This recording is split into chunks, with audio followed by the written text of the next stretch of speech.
Então, é um caso clínico, tá? Homem de 55 anos, com marca-passo. Tem essas letras aí que significam o modo como esse marca-passo funciona. E esse homem é submetido a uma artroplastia de quadril sob anestesia geral.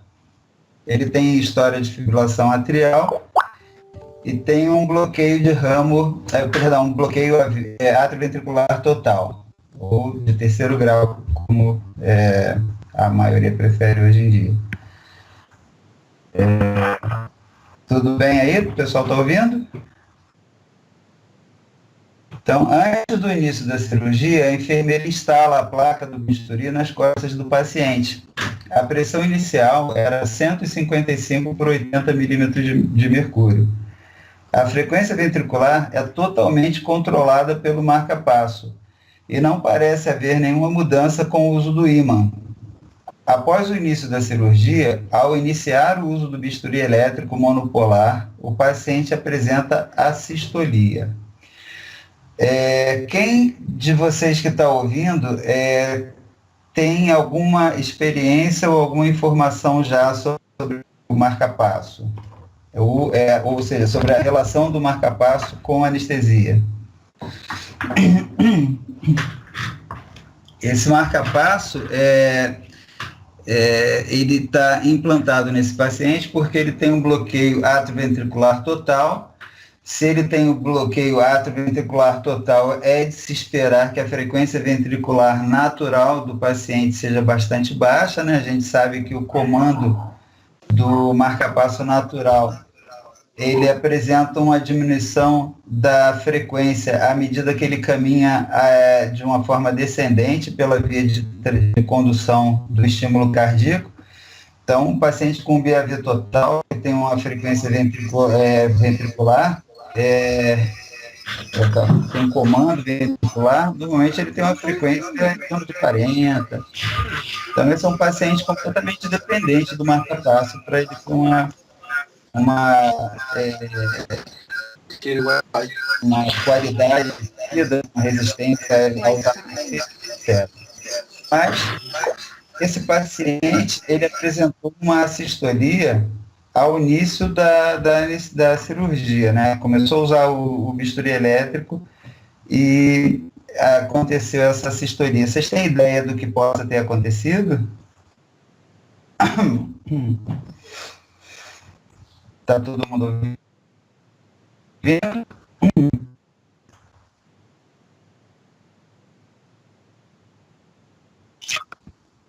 Isso, então. Ao início do uso do bisturi elétrico, ele apresentou a sistolia. Vocês têm ideia do que possa ter acontecido, do que pode ter acontecido essa interação entre o bisturi elétrico e o marca-passo? Acredito que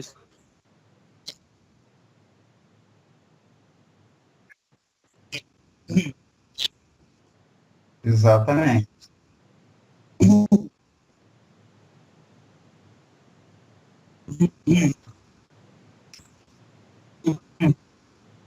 Exatamente. Então vamos discorrer sobre isso, tá bom? Então essa nomenclatura desse marca-passo, VVIR, isso é uma coisa que vocês podem anotar aí do lado, tá? E também pode prestar atenção que o anestesista tentou reprogramar o marca-passo AV00 através da utilização do ímã. Vocês já têm alguma noção do que se trata esse assunto? Tá, ótimo, beleza. Então vamos lá, vamos tocar a vida então. Opa. Bom, avaliando a conduta da enfermeira, da equipe inteira, né? A gente, numa situação dessa, a gente não atribui culpa a uma pessoa só da equipe. Quando acontecem essas intercorrências mais graves, normalmente é uma responsabilidade compartilhada. Então, essa questão aí do bisturi elétrico, alguma coisa aconteceu errada, ou mesmo se ninguém fez nada errado, alguma coisa potencialmente melhor poderia ter sido feita. Então, a primeira questão nesse caso clínico é em relação ao posicionamento errado da placa do bisturi elétrico. Isso aí a gente vai entender bem, eu vou tentar explicar isso aí da melhor maneira para vocês. A outra questão que a gente vai ter que entender hoje, coisa bastante interessante, chama interferência eletromagnética. É a interferência que estímulos elétricos ou magnéticos exercem sobre o funcionamento do marca-passo. Essa interferência ela pode gerar uma quantidade bastante grande de reações, de resultados no funcionamento do marca-passo. Também a gente vai ver isso. E o uso do ímã, que também ele pode ser usado em algumas situações, a gente vai ver direitinho isso aí, tem situações em que o uso do ímã ele é indicado. Uma coisa que vocês vão entender também quando a gente terminar de conversar sobre isso, é que existem marca-passos que têm essa função ímã, ou seja, você aplicando o ímã, você alcança um resultado desejado, que a gente vai ver qual é, mas tem marca-passo que essa função está desativada. O resultado da ação do ímã sobre o marca-passo só vai acontecer se essa função ímã do marca-passo estiver ativada. E pior ainda, existem alguns marca-passos que nem têm a função ímã. Então a gente vai conversar sobre isso, tá bom? Aqui eu fiz uma exposição num museu do marca-passo.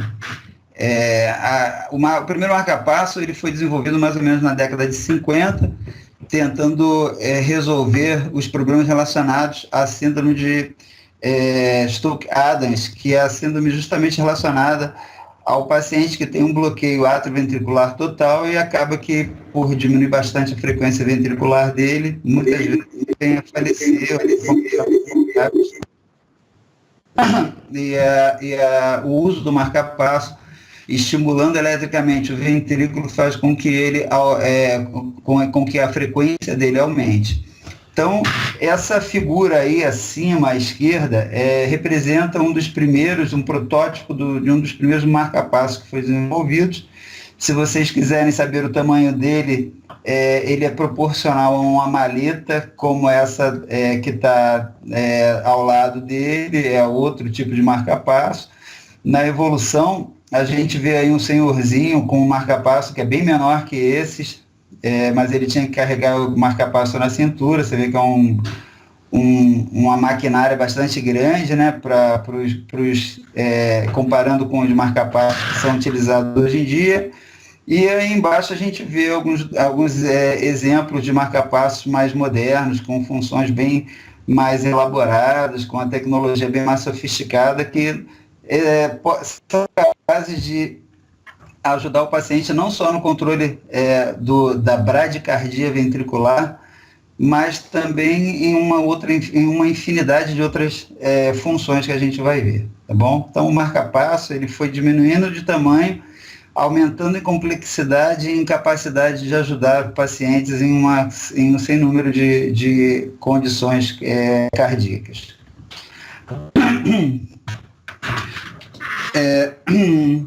Algumas são as indicações do marca-passo, então. O marca-passo ele pode ser utilizado no caso de um paciente extremamente bradicárdico, seja por uma disfunção sinusal ou por um bloqueio de condução em qualquer nível das vias de condução do estímulo cardíaco.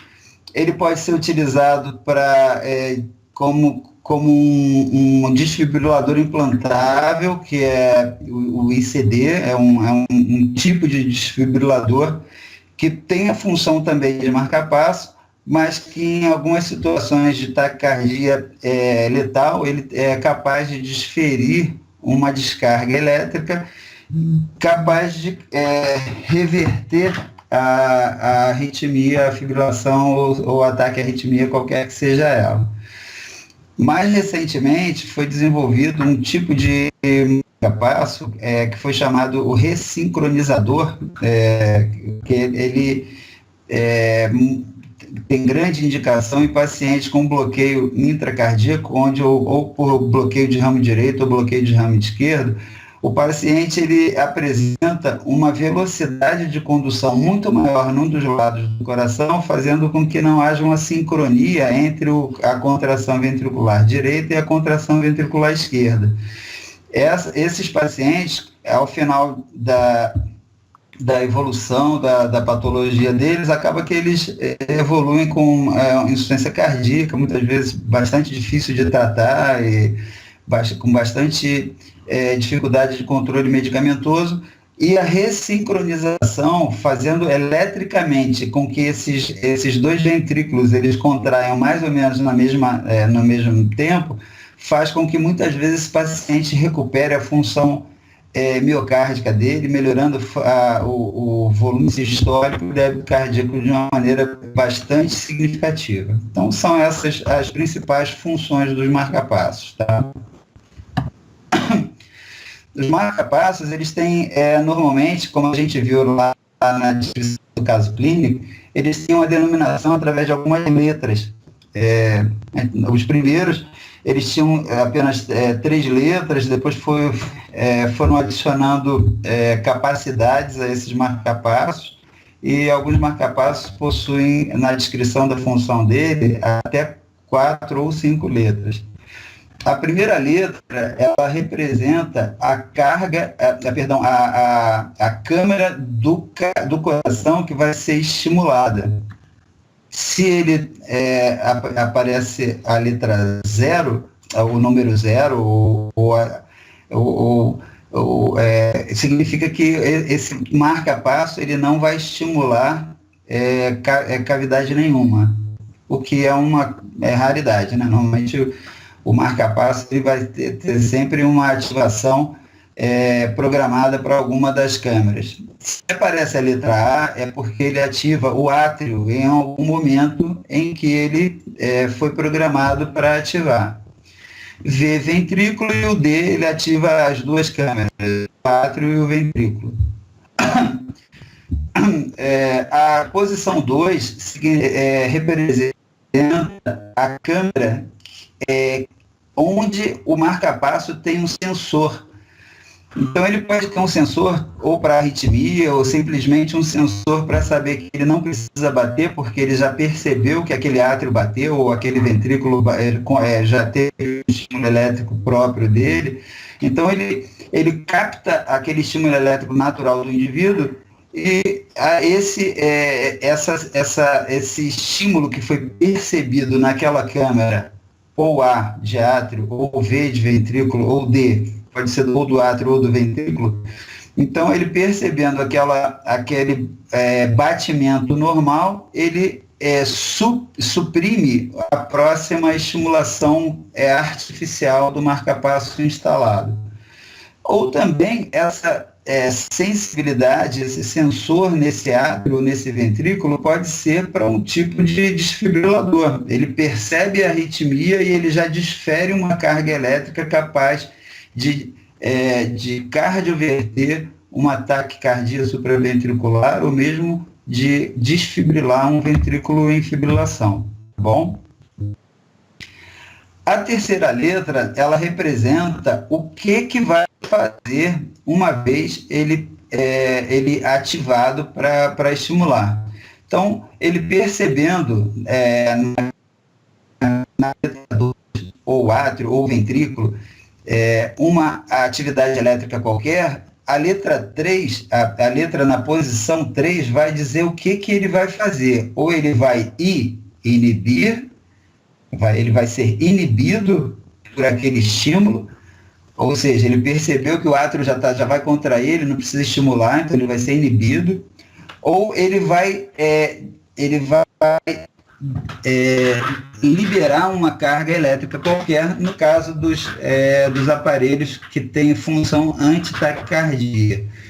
Então, letra I, ele é inibido, letra T, ele é triggered, ele vai liberar uma carga qualquer. Ou D, se ele tiver ambas as funções. Tá? Então, ele pode ser programado tanto para ser inibido, no caso de ele perceber um batimento isolado, ou ele pode ser estimulado no caso de ele perceber uma taquicardia. Existem ainda duas outras letras que são um pouco mais complexas. A letra da posição 4, ela representa uma função especial.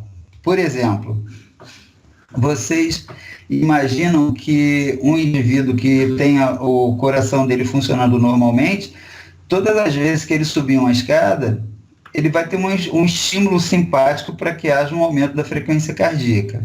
Se ele faz um esforço qualquer, levanta um peso, ou se ele simplesmente se levanta abruptamente, ele vai ter uma estimulação, um aumento do tônus simpático momentâneo que vai fazer com que a frequência dele aumente.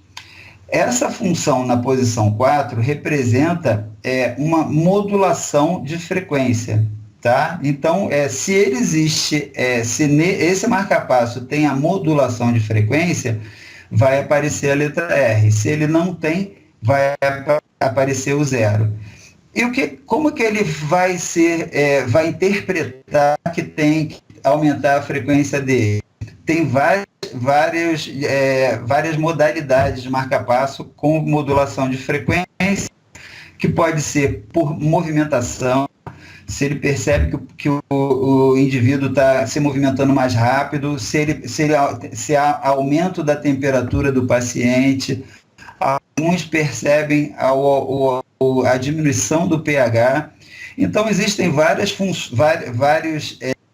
estímulos possíveis de serem utilizados pelo marca-passo, e ele vai ser programado de fábrica para utilizar um ou mais desses estímulos, e interpretar isso como uma necessidade de aumentar a frequência cardíaca do indivíduo, que é o que aconteceria se esse indivíduo tivesse uma situação normal e apresentasse aquela mudança de comportamento, pressão, movimento, pH, etc. Tá? Tudo bem aí, pessoal? Tudo, doutor. Doutor, só fiquei desculpa que eu acabei não prestando atenção, estava ocupado em alguma coisinha. No 2, o que era o 2? Podia repetir para mim, por favor? Vou repetir o 1 e o 2. O 1 é a câmera, é a letra que representa a câmera que é estimulada. Ou átrio, ou ventrículo, ou os dois. A letra na posição 2 representa a câmera onde há um sensor que vai perceber ou um batimento normal, que vai normalmente inibir o batimento que seria liberado, o estímulo elétrico que seria liberado pelo marca-passo, ou ele vai perceber um aumento da frequência ou uma arritmia ventricular, ou seja, fibrilação. Ele percebe essa arritmia e aí, na letra 3, ele vai dizer, na posição 3, ele diz qual que é a resposta dele à sensação percebida pela letra da posição 2. Se ele percebeu que o átrio bateu agora, ele vai ser, na letra 3, I, inibido. Se ele percebeu que o átrio apresentou um ataque cardíaco supraventricular, ele vai estimular o T na letra 3. Mas aí o marca-passo, ele tem essas funções, mas quando ele é programado para atuar no paciente, o eletrofisiologista ele vai dizer, o paciente ele não precisa da função T na letra 3, porque ele nunca apresenta arritmia. Se eu deixar isso aqui ligado, vai gastar mais a bateria do marca-passo. Ele só precisa da letra I para ficar como marca-passo de demanda. É de demanda porque ele vai bater uma frequência X, mas cada batimento subsequente pode ser inibido se por acaso o seu coração apresentar um batimento próprio, intrínseco, natural dele. Entendeu isso aí? Então, na posição 2 é a câmera que é sentida. E a posição 3 é o que vai ser deflagrado, ou uma inibição ou uma descarga elétrica para um tratamento de arritmia. Tá? Entendi, doutor. Obrigado. Beleza? Então, a letra 4, na posição 4, é a que controla, nos marcapassos mais modernos, é o jeito de você controlar a frequência cardíaca no paciente para que ele tenha uma qualidade de vida melhor, já que ele vai aumentar a frequência todas as vezes que ele tiver uma demanda metabólica maior. E a letra 4, a letra na posição 5, ela significa, naqueles pacientes, principalmente de ressincronização, quais as regiões que vão ser estimuladas os dois lados ao mesmo tempo. Ou o paciente tem uma dilatação atrial importante por uma doença valvar, por exemplo, e faz com que esse átrio ele contraia mais lentamente que o outro, ou o ventrículo por doença valvular ou por bloqueio de ramo, enfim. Todas as vezes que você tiver ele chama posição do estímulo multissítio, quando você quer ressincronizar para fazer com que os dois lados do coração contraiam ao mesmo tempo. Bom? E da mesma forma, você viu que eu mudei de slide, né?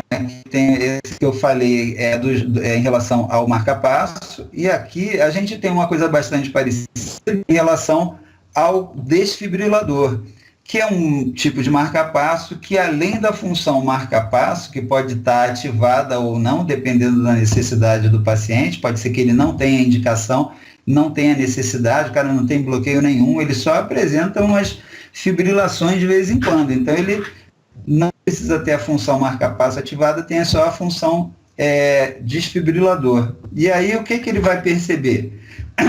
Onde que ele vai chocar? A posição 1 é a câmera que choca, se ele tiver um ataque à arritmia supraventricular, ou se ele tiver uma fibrilação atrial ou ventricular. E na posição 2 é uma função anti-taquicardia. Ao invés de ele deliberar um choque, ele apresenta uma frequência cardíaca, uma frequência de estimulação do marcapasso artificial mais alta do que a frequência que o paciente desenvolveu quando ele apresentou uma determinada taquicardia. Então, é uma função anti-taquicardia. Então, se você está batendo a 150, ele bate a 160, uma hipótese, para fazer com que o seu coração ele dê uma parada, ele fique sendo mantido mais ou menos no período refratário dele, já que ele vai ser só estimulado pelo marcapasso artificial, e aí, aos poucos, ele vai diminuindo a frequência até manter a frequência fisiológica do indivíduo. Pode falar. Não, pode à vontade.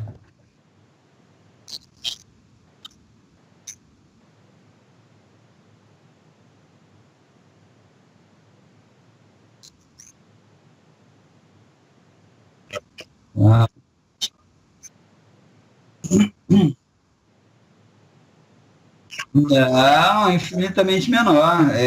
Infinitamente menor. É em torno de 5. Eu não lembro exatamente a carga que se usa quando o estímulo é dentro do coração, mas é infinitamente menor.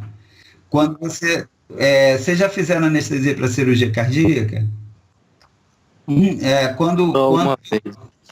Quando eles estão fazendo a cirurgia cardíaca e no final da circulação extracorpórea, eles voltam a deixar o coração bater, às vezes o coração fibrila. E quando fibrila, eles põem umas pás pequenininhas lá no ventrículo, no ventrículo, uma no ápice e uma na base do coração, e fazem tipo 5, 10 joules mais ou menos. É muito menor o estímulo, entendeu?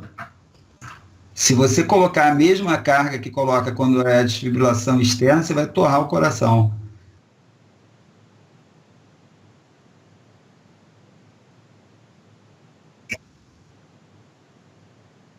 Não, mas foi bom você perguntar, viu? É legal. Pergunta, tem dúvida, pergunta, porque senão você vai arrastar essa dúvida aí e é ruim para você.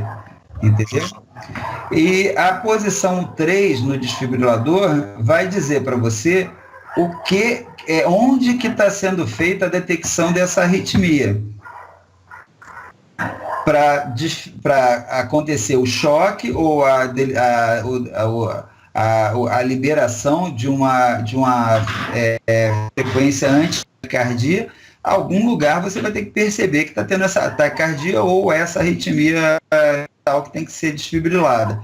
Isso aí é feito através ou de um eletrograma, que é um cabo que fica lá no coração e vai rodando o eletrograma permanente, inclusive alguns marcapassos, a história das arritmias que acontecem durante o uso do marcapasso no paciente fica tudo registrado.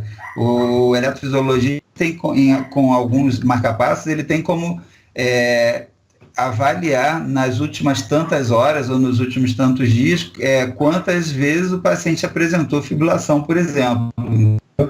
Então, isso aí pode ser feito através de um eletrograma ou através de uma avaliação hemodinâmica. Então, um sensor hemodinâmico que capta aumento da frequência de pulso vai gerar ou uma desfibrilação, uma frequência antitaquicardia. E se por acaso tiver ativado nesse desfibrilador também a função marca-passo, isso aí nesse aparelho é chamado de na posição 4 de câmera de marca-passo com estímulo de bradicardia. É como se fosse um marca-passo daquele que a gente viu lá no slide anterior, que tem todas as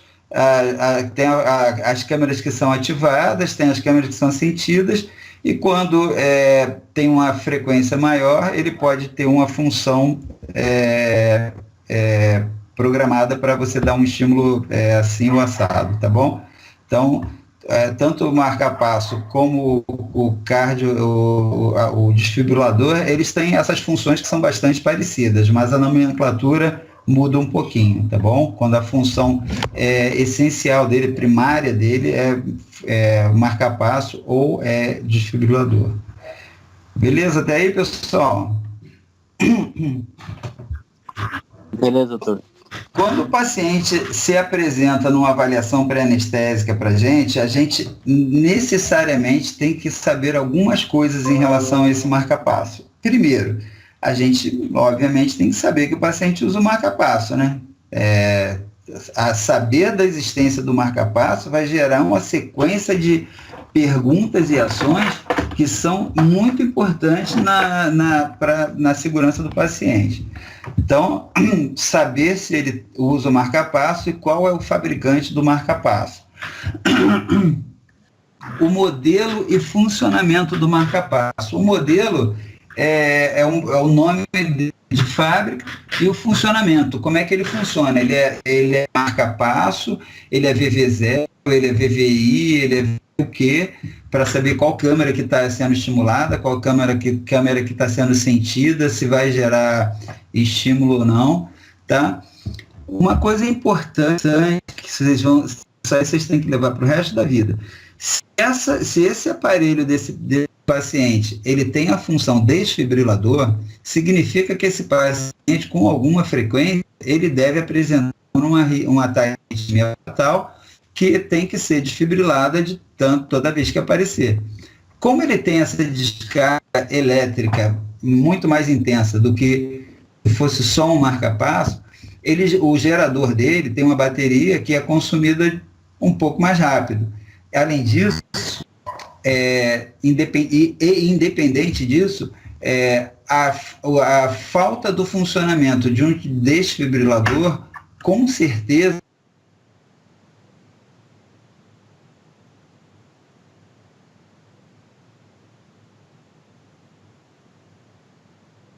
se aquele marca-passo perdão, aquele desfibrilador não funcionando na hora que você apresentou a fibrilação, acabou, né? Não tem jeito. E o marca-passo tem algumas indicações que não são indicações letais para o paciente. Por exemplo, a ressincronização vai levar o paciente a ter uma qualidade de vida melhor. Mas se esse cabo desse marca-passo quebrar em um determinado momento, ele vai passar mal, vai ter tempo de ir ao socorro médico, etc, etc. Tá? Agora, se ele tem igual esse no nosso paciente do caso clínico, se ele tem um BAV total, o marca-passo parou de funcionar, também acabou. Né? Dependendo da demanda que ele tiver, com 40 de frequência, ele não roda mais. Ele é dependente do marca-passo. Então, a primeira coisa importante em relação a isso que eu estou falando é que o desfibrilador ele tem que ser avaliado, independente de se o paciente vai ser operado ou não, a cada 6 meses. E o marca-passo não desfibrilador, ele tem que ser avaliado a cada ano.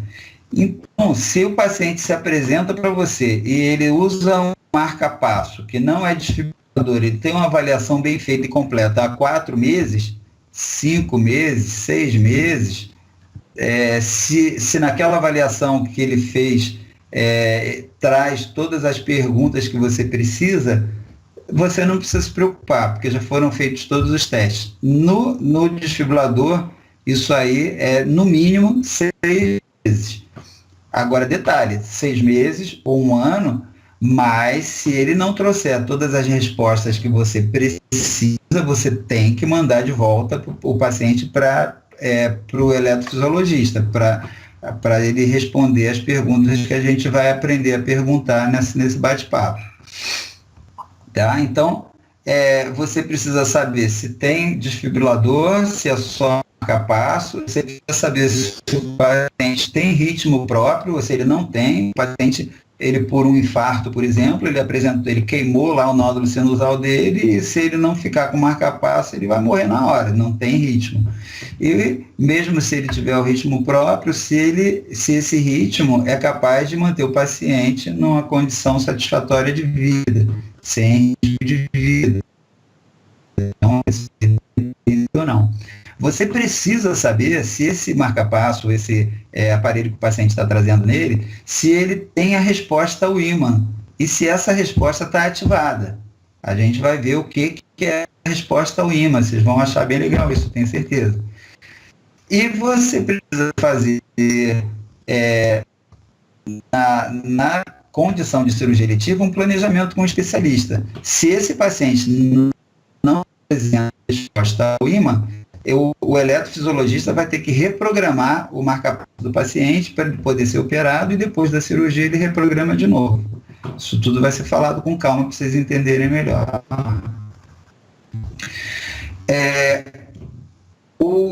O ímã, a resposta ao ímã do aparelho, seja ele desfibrilador ou marca-passo, ele tem que ser documentada. Na maioria dos marca-passos, o ímã vai fazer com que o marca-passo fique assíncrono. Eu vou dizer qual que é a importância disso. Ele vai ficar assíncrono, ele vai ficar batendo, dependendo da frequência de fábrica dele. Você passa o ímã, tem uma fábrica que a frequência de base daquele marca-passo é 68 ou 78, enfim. Você está com medo desse paciente sofrer inibição do marca-passo por ação do bisturi elétrico. Aí você põe o ímã em cima dele, e aí, se ele tiver essa função e ela estiver ativada, esse marca-passo ele não vai mais ser de demanda. Não vai ter mais aquela história assim, o coração do paciente bateu e inibiu o marca-passo. É bom porque se o coração do paciente bate agora e o marca-passo estimula em cima, o estímulo que vem depois vai fazer o coração contrair vazio.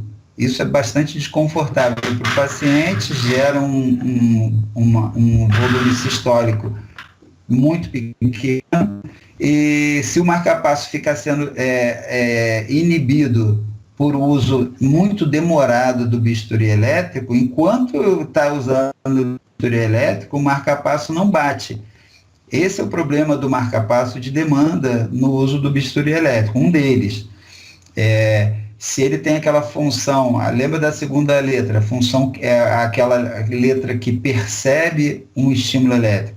Se ele tem aquela função ativada, que na maioria dos pacientes é de demanda e tem isso ativado, que é bom para ele, o estímulo elétrico do bisturi elétrico vai ser percebido pelo marca-passo como um estímulo elétrico qualquer, e ele vai ser inibido, enquanto enquanto o bisturi elétrico está sendo utilizado, o marca-passo ele vai ser inibido pela carga elétrica e não vai estimular. Aí a gente põe o ímã em cima.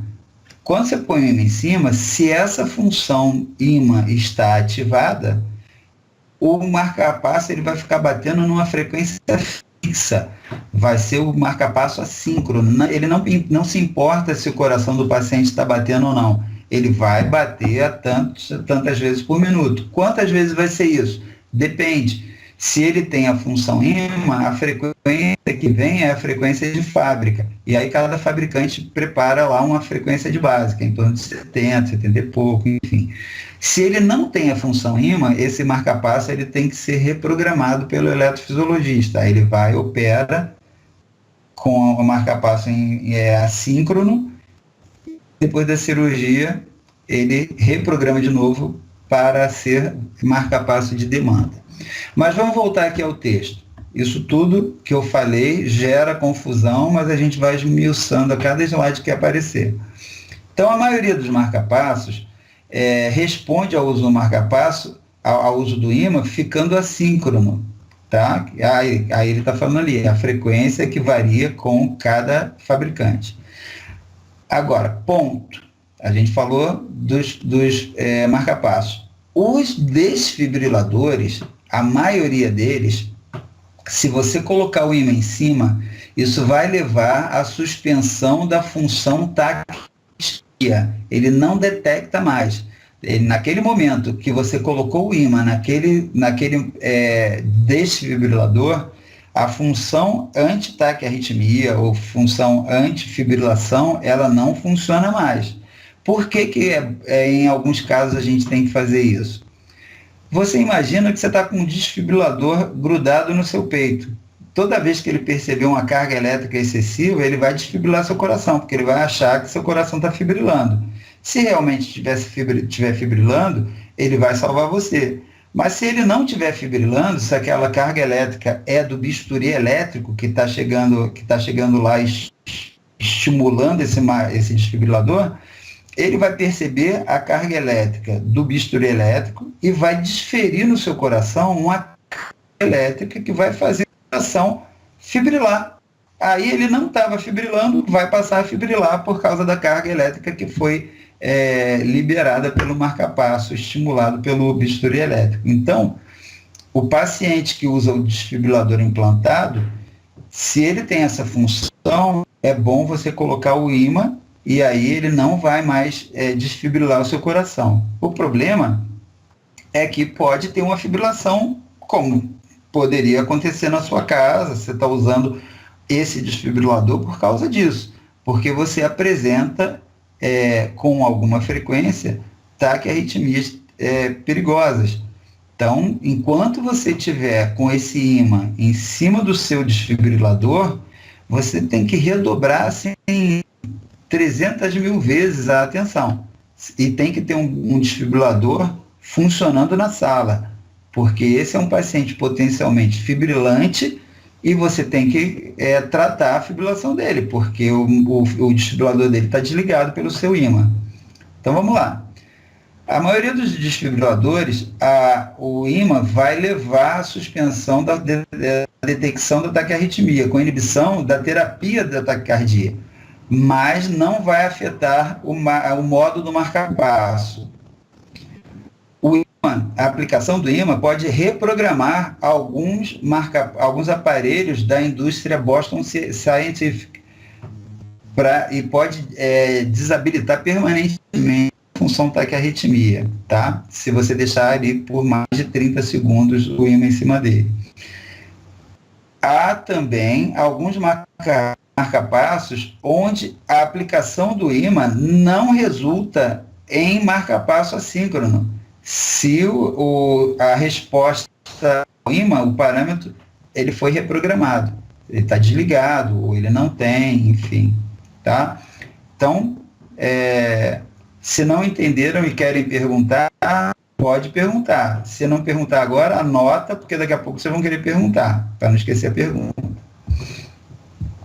Bom, ainda na avaliação, você vai ter que, se o paciente não sabe ou se é uma cirurgia de urgência, você não tem como saber se o marca-passo do paciente tem desfibrilador ou não, na radiografia você tem como descobrir. Você veja os cabos do marca-passo nessa radiografia à esquerda, eles são de calibre homogêneo todo o tempo. Você vê que tem um cabo aqui que vai para o átrio, tem um cabo que vai para o ventrículo, tem a pontinha no final, que é o lugar onde tem a concentração da energia para ver o estímulo. Mas você vê que na radiografia do lado 2, tem uma região bem mais espessa dos cabos, tá? Consegue ver fácil aqui na radiografia. Esse que tem esse cabo com um alargamento, ele bem mais espesso, esse é o desfibrilador, tá? Então, muito cuidado no paciente que usa o desfibrilador, porque se você usar o bisturi elétrico nesse paciente, dependendo da forma como usar, você vai fazer com que esse coração receba uma carga de desfibrilação sem estar fibrilando. Aí ele vai passar a fibrilar, tá? Então, esse é o risco do bisturi elétrico no paciente com marca-passo. Com o bisturi, com o desfibrilador. No paciente com marca... Sim, pode falar. Desculpa. Aí, no caso, se o coração não está fibrilando e eu acionar, tipo, o bisturi elétrico, e no caso, no marca-passo com desfibrilador, aí vai levar uma sistolia, né? O paciente vai desfibrilar, reiniciar o coração e para, né? Com certeza. Primeiro, ele provavelmente vai fibrilar. E depois, se não for tratado, ele vai entrar em sistolia. Mas a questão é assim, dependendo da forma como você usa o bisturi elétrico, se tem essa função desfibrilador, e se o coração estiver fibrilando, beleza, vai estar tratando. Mas se ele não estiver fibrilando, ele vai receber uma carga grande de energia e ele pode fibrilar, entendeu? Então é um risco muito grande. E lembrar que se você colocar o ímã nesse marca-passo, nesse desfibrilador, a função desfibrilador dele vai ser desativada, porque ele não vai mais perceber taquiarritmia.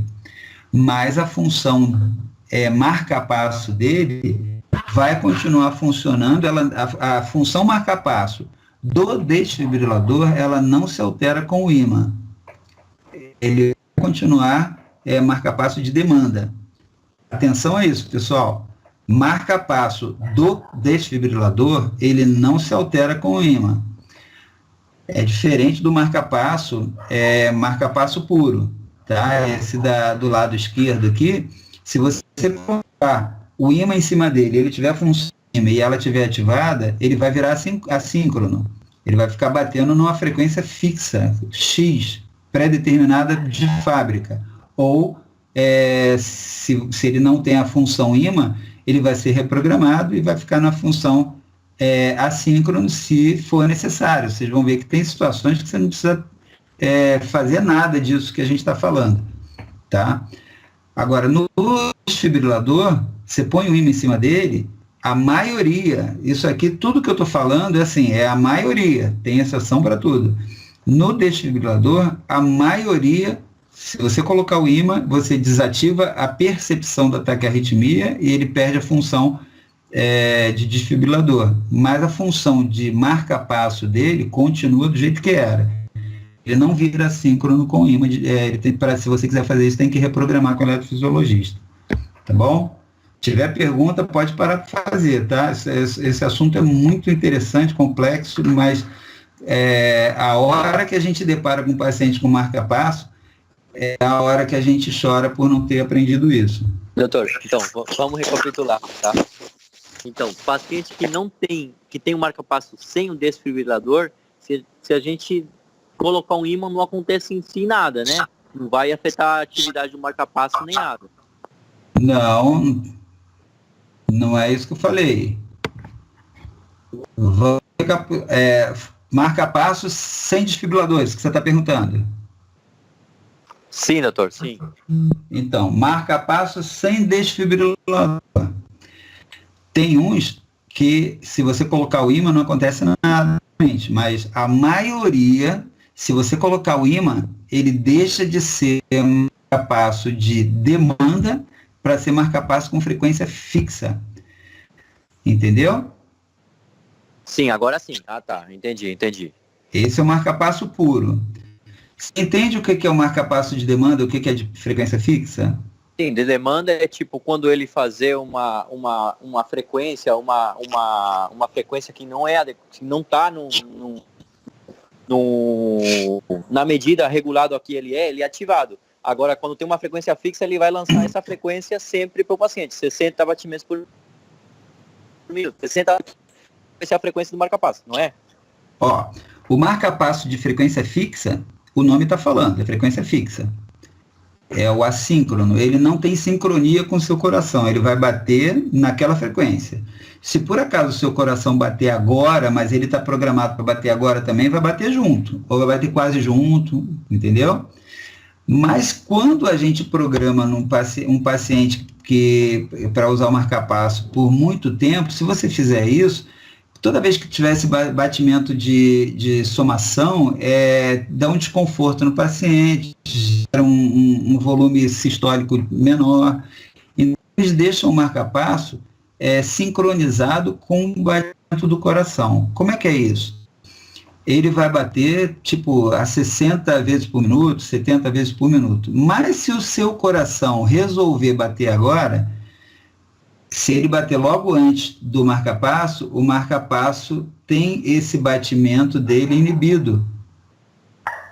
Por que isso é bom? Para não ter aquele batimento somado, um batimento concomitante ou quase concomitante, que é pior ainda. Porque você pode ter um estímulo sinusal próprio agora, e se você em alguns segundos tem o estímulo do marca-passo, o marca-passo vai estimular o coração e ele vai contrair vazio. Entendeu? Isso é muito desconfortável. Além disso, vai gastar energia, que vai ficar batendo sem necessidade. Entendeu? Então, o de demanda, ele é inibido quando o seu coração contrair logo antes do momento em que ele iria estimular o seu coração. Isso por isso que é chamado de demanda, ele só vai bater se precisar, entendeu? Se a sua frequência, tem paciente que está usando o marca-passo e está lá 80 por minuto, aí você vai ver, nenhum daqueles batimentos é batimento do estímulo do marca-passo artificial, é tudo do paciente. Então, o marca-passo está sendo permanentemente inibido. Mas se por acaso falhar um ou dois estímulos naturais, aí ele assume. Entendeu? Ele vai assumir toda vez que o seu coração falhar. Isso é o de demanda. Então, quando você põe o ímã, o de demanda, normalmente, a maioria vira assíncrono, mas tem uns que não viram, tá? Só para você saber. Agora, o desfibrilador, não. Quando você põe o ímã, o mais frequente é você inibir o desfibrilador e ele continua batendo como marca-passo do jeito que ele estava programado para ser. Você estava programado para ser sincrônico ou assincrônico, o ímã não altera o marca-passo do desfibrilador, ele só desativa o desfibrilador, entendeu? Foi? Entendi, doutor. Obrigado. E aí, os caras, eles fizeram alguns alguns guidelines para orientar a gente como é que a gente tem que proceder quando o paciente usa o marca-passo. No frigir dos ovos, eu vou mandar essa aula para vocês vão ter essas três diretrizes aqui. Vou resumir para vocês. Se o marca-passo ele está lá no peito do paciente, se o estímulo elétrico do bisturi ou do que você for usar no paciente tiver mais que 15 centímetros longe do gerador do marca-passo, dificilmente vai dar problema, tá bom? Eles acreditam que se a cirurgia for abaixo da cicatriz umbilical, você não vai precisar se preocupar, tomar atitude nenhuma. Se o marca-passo é de demanda, se tem desfibrilador, abaixo da cicatriz umbilical, não tem grande risco de acontecer a tal da interferência eletromagnética. Porém, você precisa jogar a placa do bisturi no sentido contrário. Se você está usando o bisturi igual o nosso paciente aqui, a cirurgia era uma fratura de fêmur, era uma artroplastia de quadril. Então o paciente está operando no quadril. Aí a enfermeira foi e colocou a placa nas costas do paciente. O que ela fez com isso? Ela fez com que a corrente gerada no bisturi elétrico caminhasse em direção ao marca-passo. Ela tinha que ter colocado essa placa lá na perna do paciente. E aí a corrente elétrica liberada pelo bisturi elétrico no quadril do paciente caminharia em sentido contrário. Aí você estaria protegendo o paciente. Entendeu? Então, assim, abaixo da cicatriz umbilical, você não tem normalmente nenhuma interferência no bisturi elétrico, no marca-passo. Mas você tem que pôr a placa do bisturi elétrico longe do paciente. Se você aproximou a placa do bisturi, você destruiu a vantagem que você tinha de ter uma cirurgia longe do aparelho. Se você tem um paciente que vai ter uma cirurgia que é acima da cicatriz umbilical, aí você vai ter que ter uma série de medidas para tentar diminuir a interferência eletromagnética sobre o bisturi elétrico, sobre o marca-passo. E o que você pode fazer? Primeira coisa, utilizar o bisturi bipolar. Quando você usa o bisturi bipolar, você está fazendo com que a carga elétrica que está se aproximando do paciente por um dos lados do bisturi elétrico, ele faça um circuito e volte pelo outro lado do bisturi elétrico. Ele fica ali localizado.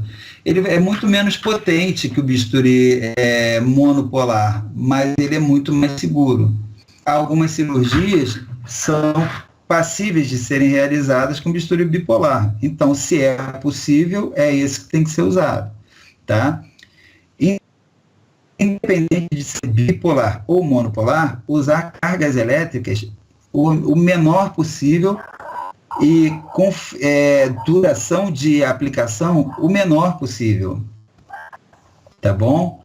Por favor, cirurgião, dá para usar o bipolar? Beleza, dá, ótimo. Não dá, vai ser o monopolar, então cargas pequenas por o tempo menor possível. Se der para, em vez de usar o bisturi elétrico, fazer hemostasia com ponto, melhor ainda. Mas se não tiver jeito, paciência. E o que você faz com o bisturi elétrico? Aí, se é acima da cicatriz umbilical, você precisa saber se o paciente é dependente do bisturi elétrico, do marca-passo.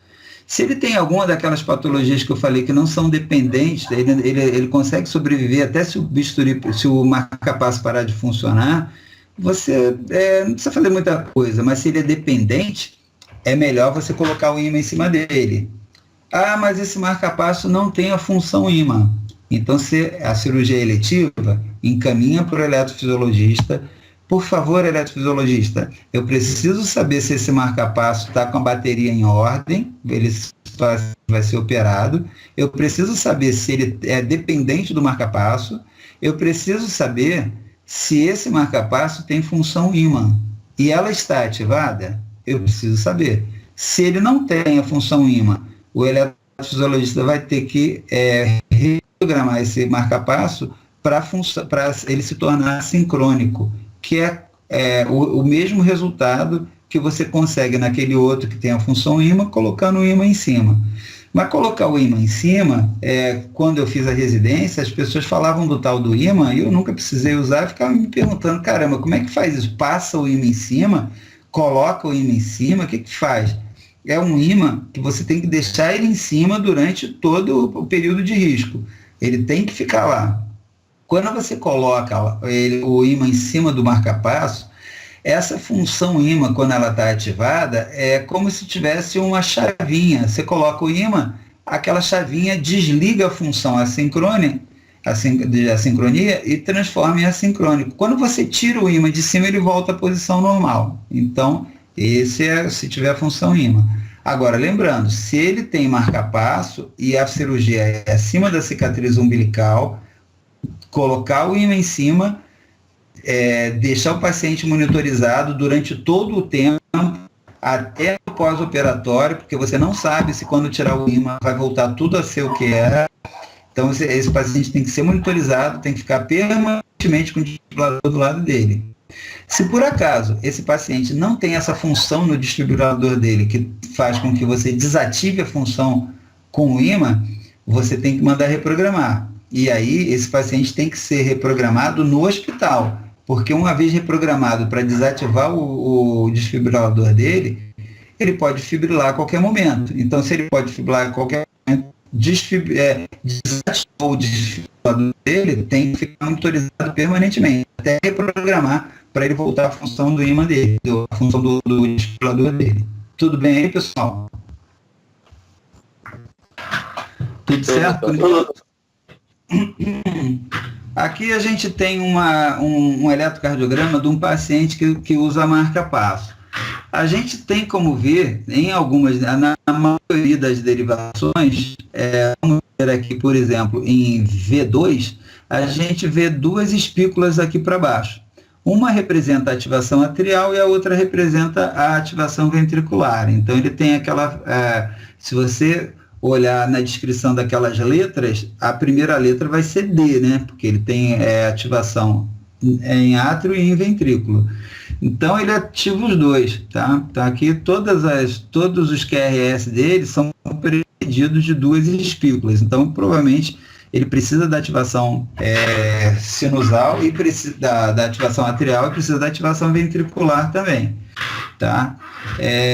Agora, uma coisa interessante aqui, que esse o mais interessante dele não é nem isso, é que se você vê em D3, você não tem espícula nenhuma. Por que é isso? Porque dependendo do posicionamento do cabo do eletrodo do marca-passo, ele pode gerar uma despolarização que corra numa direção perpendicular àquele eletrodo que está captando o eletrocardiograma dele. Quando isso acontece, a espícula não aparece, é como se tivesse isoelétrico aquela espícula, entendeu? Então, assim, se você quiser avaliar o eletrocardiograma de um paciente, ou no cardioscópio lá, se o paciente está tendo todos os batimentos comandados pelo marca-passo, não adianta você ver numa derivação só, não. Às vezes você vai ver numa derivação, você não vai ver espícula nenhuma, tá? Então tem que ver mais de uma para saber se ele está tendo o comando do marca-passo. Aqui, alguma pergunta, pessoal? Aqui a gente vê algumas... Oi? É complexo, é complexo. Eu tenho um texto que eu escrevi, eu vou ver se eu acho e eu mando para vocês também. Já tô fosforilando aqui tanto... Esse primeiro paciente, ele está tendo uma cirurgia aqui na virilha, abaixo da cicatriz umbilical. Provavelmente você não vai precisar fazer nada no marca-passo dele, porque abaixo da cicatriz umbilical, a distância é bastante longe para gerar grandes riscos. Mas o ideal, ainda assim, é usar o bipolar, pequenas cargas. Se não tiver jeito, usar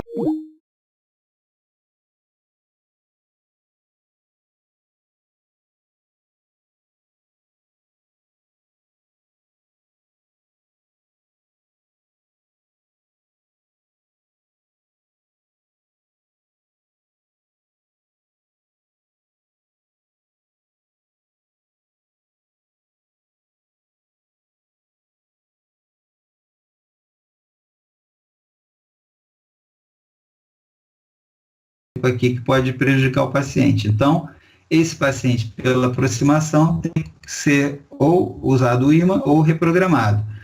Mas a colocação da placa deveria ser, e aqui até foi, então ele está usando aqui a incisão no pescoço, e ele colocou a placa lá do outro lado, para tentar fazer com que o caminho percorrido pela descarga elétrica gerada pela ponta do bisturi caminhe para longe do marca-passo. É o que ele vai fazer nesse paciente.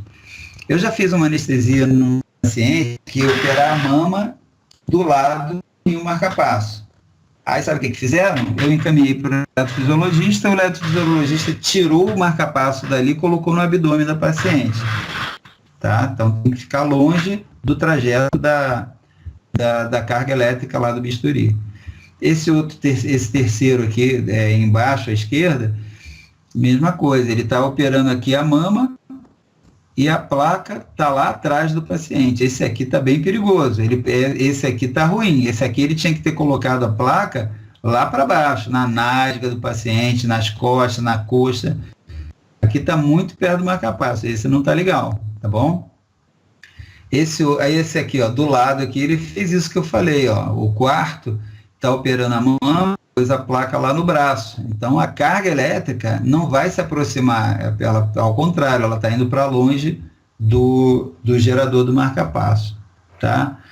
Esse assunto eu estou apresentando pela primeira vez para vocês e não espero que vocês aprendam tudo, porque a maioria dos anestesistas desconhece esse assunto, infelizmente, mas eu, assim, pretendo apresentar mais casos sobre isso para vocês ao longo do tempo encararem esse assunto como um assunto aprendido, tá bom?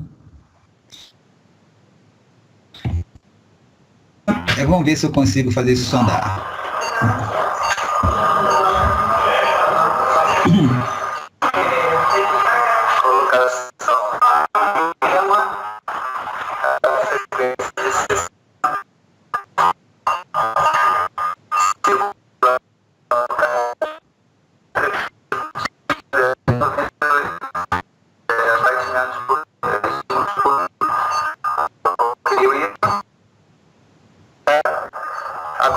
Tirar o ímã, a frequência dela vai voltar para em torno de 60.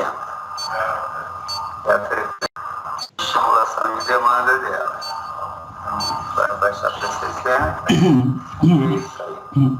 Então, está testado. O ímã, o marca-passo, ela responde bem à posição, à colocação do ímã com o aumento da frequência dela. Então vai a 96 fácil com o ímã, tira o ímã, ele volta rápido para a frequência de demanda dela que é necessária.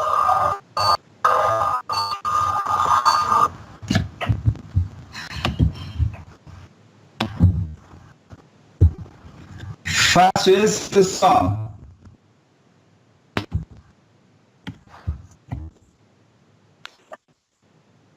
Assim é melhor, né? É mais fácil assim.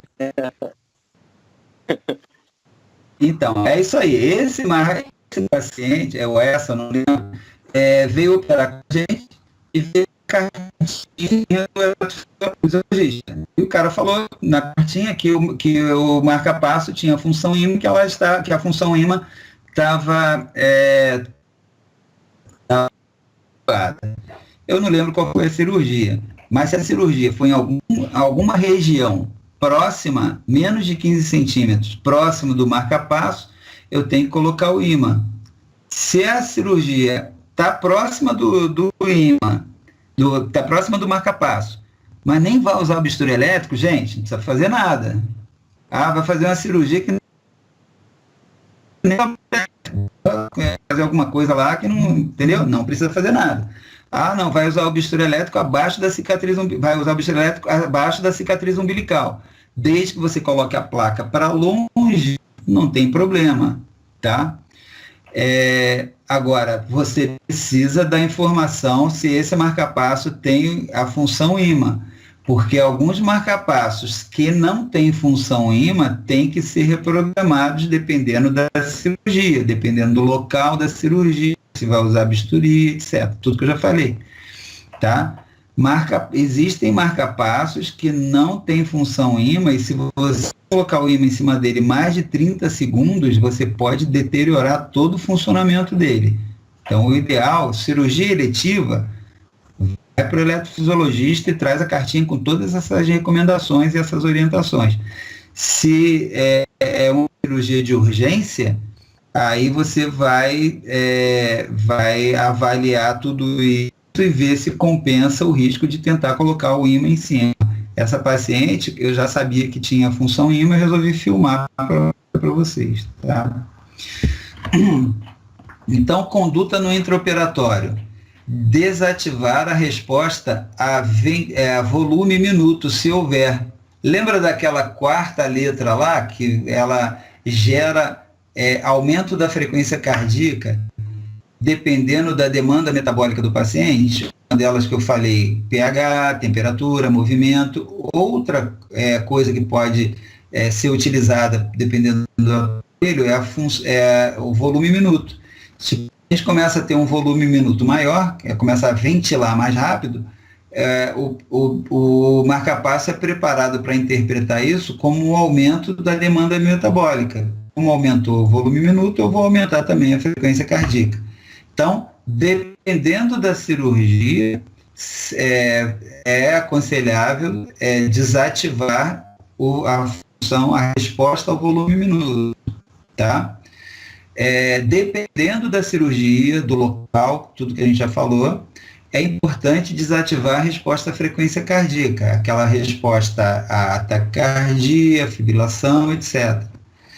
Programar a frequência do marcapasso um pouco mais elevada do que o basal do paciente.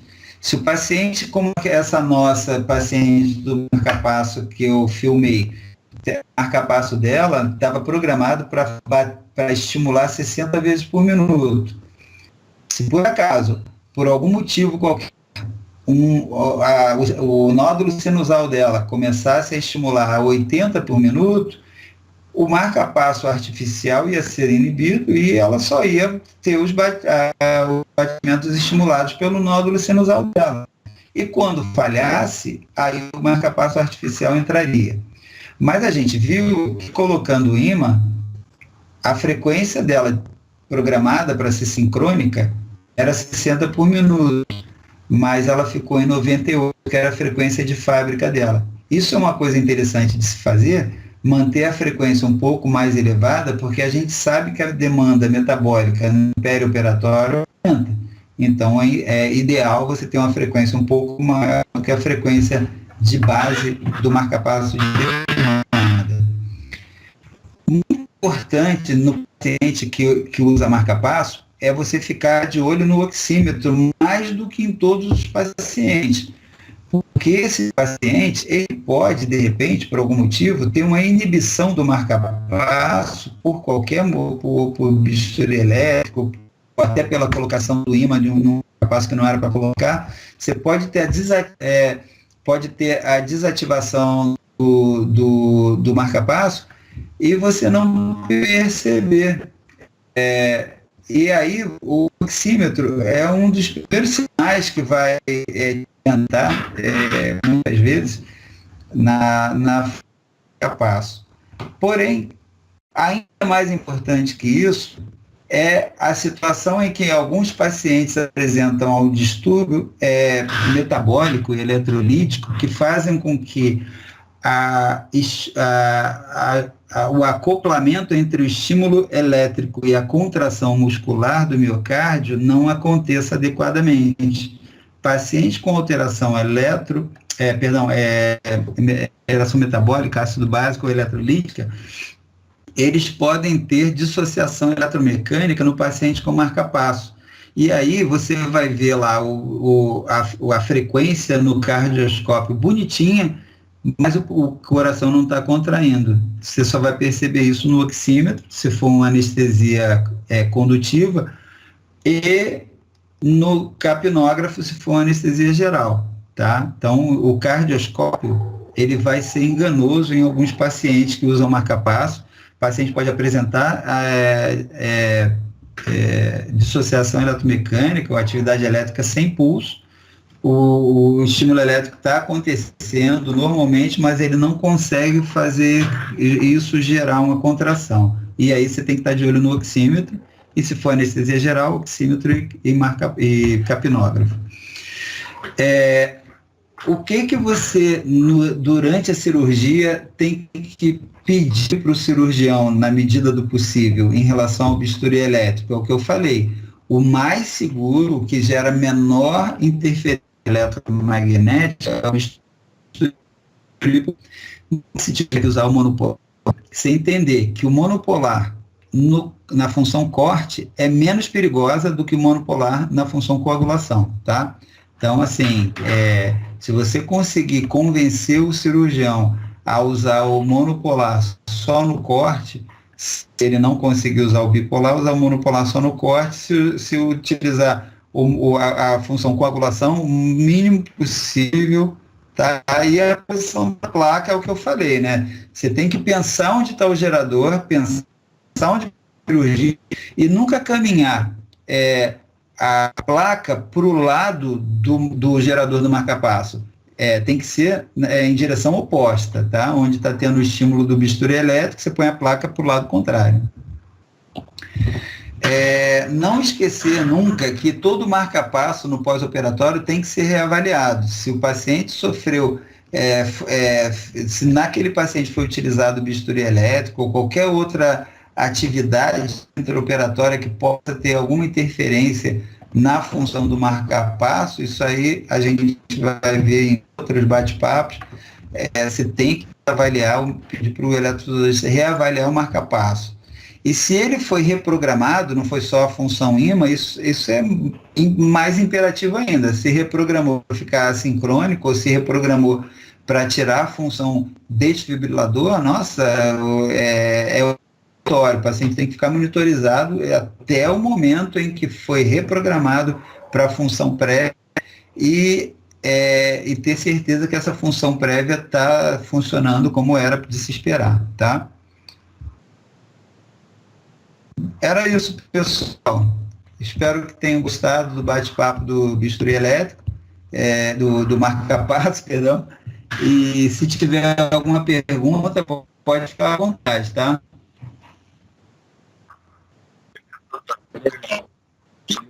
Legal. Só vou assistir umas 20 vezes e ver que se Então, esse tema ele se torna importante à medida que o tempo passa, porque a população está envelhecendo, as comorbidades vão aumentando e o uso do marca-passo está cada vez mais frequente. Tá? Então, é um assunto que a gente tem que tentar ir aprendendo e dominar. Tá bom? Pior que aqui em Santos tem uma população bem